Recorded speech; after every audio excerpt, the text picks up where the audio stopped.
السلام علیکم. ابرار رشید آپ کی خدمت میں حاضر ہے. ایک اچھی خبر ہے یو اے ای والوں کے لیے، خاص طور پر وہاں کے جو ریزیڈنٹس ہیں ان کے لیے. اور اس سے پہلے آپ سے ریکویسٹ ہے کہ اگر ابھی تک آپ نے میرے چینل کو سبسکرائب نہیں کیا تو اسے سبسکرائب کر لیں، جو گھنٹی کا بٹن ہے اس کو کلک کر دیں، اور جو لائک کا نشان ہے اس کو بھی پریس کر دیں. آپ کا بہت بہت شکریہ. اچھی خبر یہ ہے کہ یو اے ای میں ایک نیشنل کونسل ہوتی ہے. آپ اسے یہ کہہ لیں کہ فیڈرل نیشنل کونسل، جس طرح ہمارے ہاں پارلیمنٹ ہوتی ہے. اس کے جو ڈپٹی سپیکر ہیں حماد احمد رحومی، انہوں نے، ایک تو یہ عربیوں کے نام بڑے مشکل ہوتے ہیں، یاد کرنے پڑتے ہیں، بہرحال حماد نام سے ہم کہہ لیتے ہیں لیکن ان کا نام ہے حماد احمد رحومی. انہوں نے وفاقی حکومت کو ایک لحاظ سے ہدایت کی ہے، اور وفاقی وہاں کی جو وزارت صحت ہے، جسے ministry of health and prevention کہتے ہیں، اس کو ہدایت کی ہے کہ وہ یو اے ای کی انشورنس کمپنیوں کو پابند بنائیں کہ وہ یو اے ای کے ریزیڈنٹس کو جو پی سی آر ٹیسٹ ہیں اس کی سہولت بالکل مفت فراہم کریں، کیونکہ ابھی تک ان انشورنس کمپنیز نے اس طرح کی سہولت شہریوں کو یا یو اے ای کے ریزیڈنٹس کو فراہم نہیں کی. اب یہ ان لوگوں کے لیے بہت اچھی خبر ہے جن کو ہر ہفتے کے بعد 10 دن کے بعد پی سی آر ٹیسٹ کروانا پڑتا ہے، خاص طور پر وہ لوگ جنہوں نے ابھی تک ویکسینیشن نہیں کروائی یا ویکسینیشن کے عمل سے نہیں گزرے. آپ کو معلوم ہے کہ آج کل اگر آپ نے شادی بھی اٹینڈ کرنی ہے تو وہاں جانے کے لیے آپ کو پی سی آر کا نیگیٹو ٹیسٹ رپورٹ چاہیے. آپ نے کسی ایونٹ میں جانا ہے، آپ نے کسی سرکاری دفتر میں جانا ہے، کسی اسکول میں جانا ہے، کسی بھی ایسی جگہ جہاں پر لوگوں کا اجتماع ہوتا ہے، اگر آپ نے وہاں پر جانا ہے تو آپ کو پی سی آر کی نیگیٹو ٹیسٹ رپورٹ ظاہر کرنا یا ان کو دینا لازمی ہے. لہذا اس تناظر میں اب دیکھا جائے تو جو یو اے ای کے ہیلتھ منسٹر ہیں جن کا نام ہے عبد الرحمن الاویس، انہوں نے یقین دہانی کرائی ہے جو فیڈرل نیشنل کونسل کے جو ڈپٹی سپیکر ہیں ان کو، کہ وہ اس بارے میں ضرور کوئی نہ کوئی اقدامات اٹھائیں گے. اس سے قبل یا تو لوگوں کو اپنی جیب سے پیسے ادا کرنے پڑتے تھے، یا ان کی کمپنیاں یہ اخراجات برداشت کرتی تھیں، یا جو ان کمپنیوں کا جو امپلائیز ہیں وہ یہ اخراجات برداشت کرتے تھے. انشورنس کمپنیاں کووڈ-19 کے اخراجات یا ٹیسٹ وغیرہ کے اخراجات جو ہے وہ برداشت نہیں کرتی تھیں. اب آتے ہیں ایک اور اہم خبر کی جانب. اب مجھے چاہیے تھا کہ میں آغاز میں ہی اس کا ذکر کر دیتا.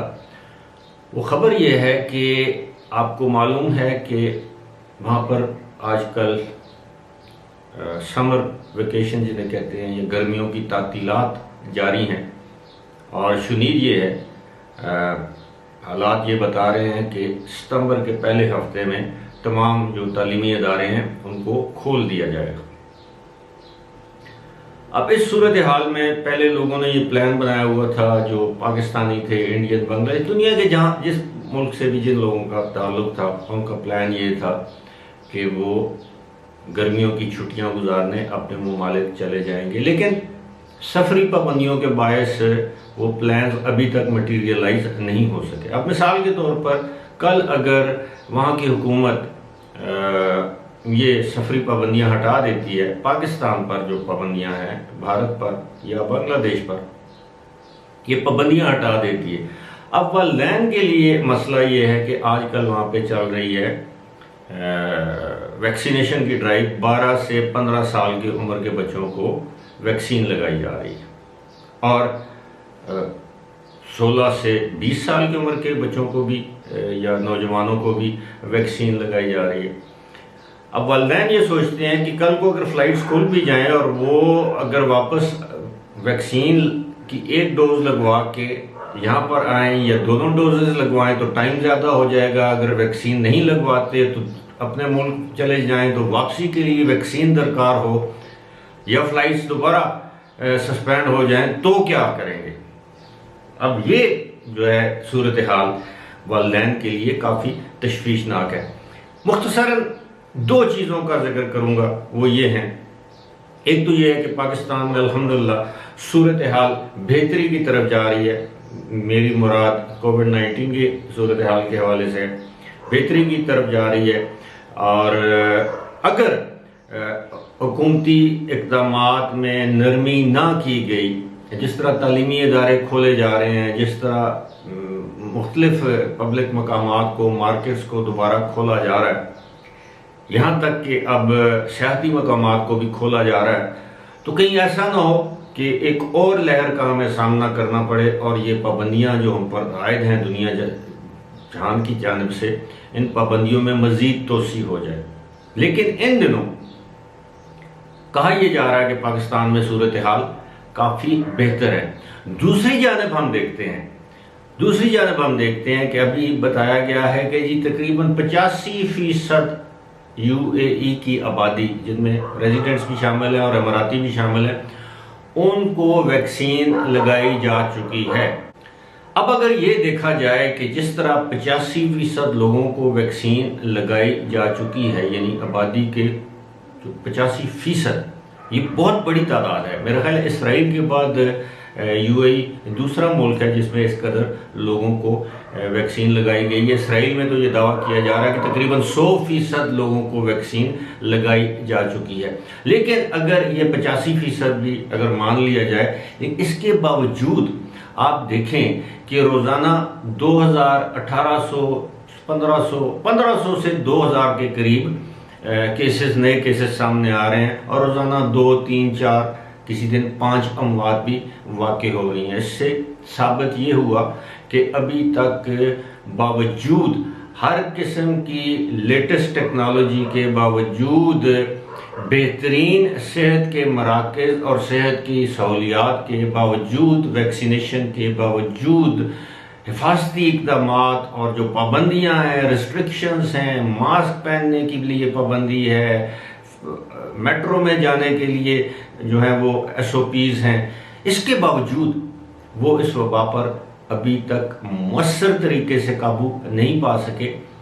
اس کی کیا وجہ ہو سکتی ہے؟ اس کی ایک ہی وجہ ہے، وہ یہ سمجھتے ہیں، UAE اتھارٹیز یہ سمجھتی ہیں کہ وہاں پہ جو ایکسپیٹس کمیونٹی ہے وہ اس ملک کا تقریباً 67-68% ہے۔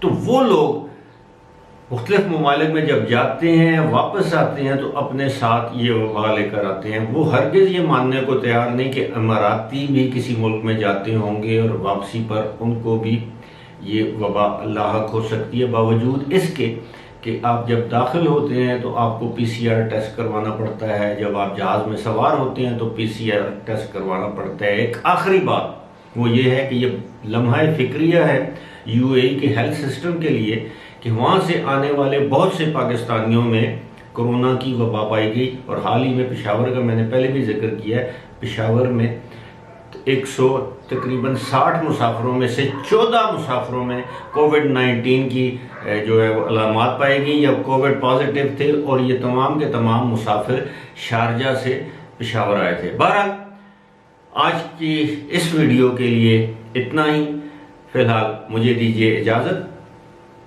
خدا حافظ۔